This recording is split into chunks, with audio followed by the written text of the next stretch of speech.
From Keene, the Shire, the Liberty Media capital of the world, this is Daryl W. Perry, host of FPP Radio News for Sunday, August 12th, 2018. Silver is trading at $15.31 per ounce. Gold is valued at $1,211 per ounce. Zencash is trading at $19, and the average price of Bitcoin is $6,259.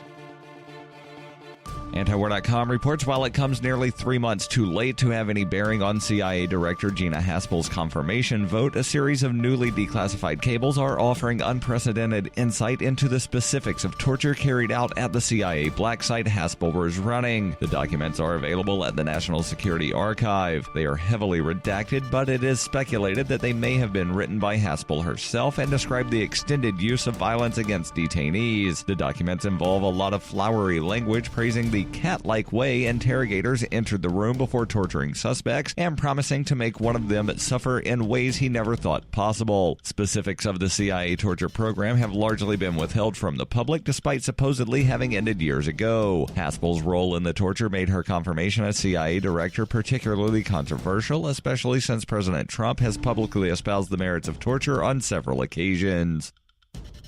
Zencash is the world's first private, distributed, and reliable platform for communications, transactions, and publishing. Zencash has the ability to use both transparent and shielded transactions, with shielded transactions using zero-knowledge proofs. Zencash features global governance with inclusive decision-making, reliable funding for continuous improvements, and documentation and wallets in many languages that are available for Linux, Mac, Windows, and Android devices. Learn more at Zencash.com. That's Zencash.com.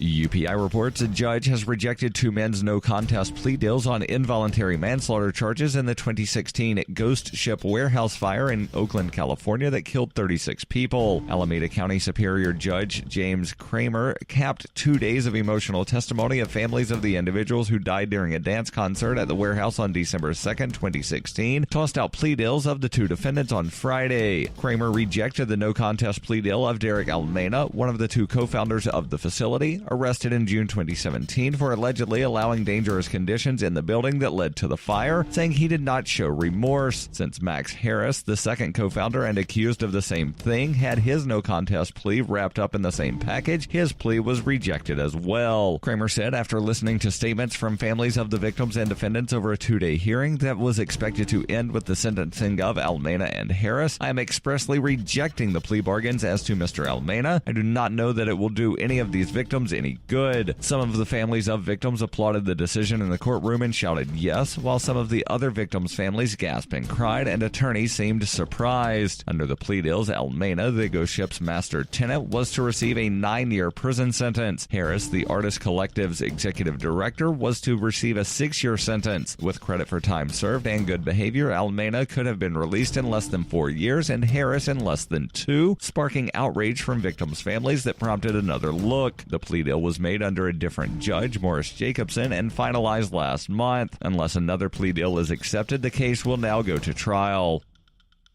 When you hear the word lobbyist, you probably think about greedy corporations, but not all lobbyists are the same. Some are fighting for the freedoms you hold dear. Liberty Lobby LLC is doing just that in New Hampshire, working hard to represent you, not some special interest group. You can help by going to libertylobby.info, where your contribution will give us the tools we need to ensure that your voice is heard. Visit libertylobby.info today to find out more.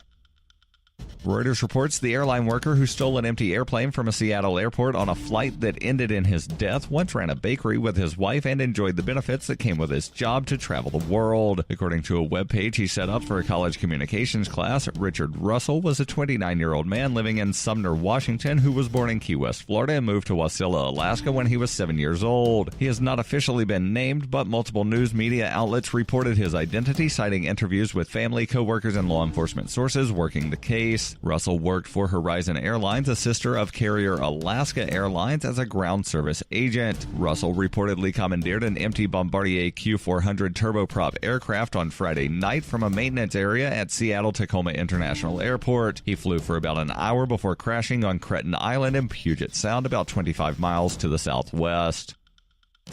This has been FPP Radio News. Online at FPPRadio.com.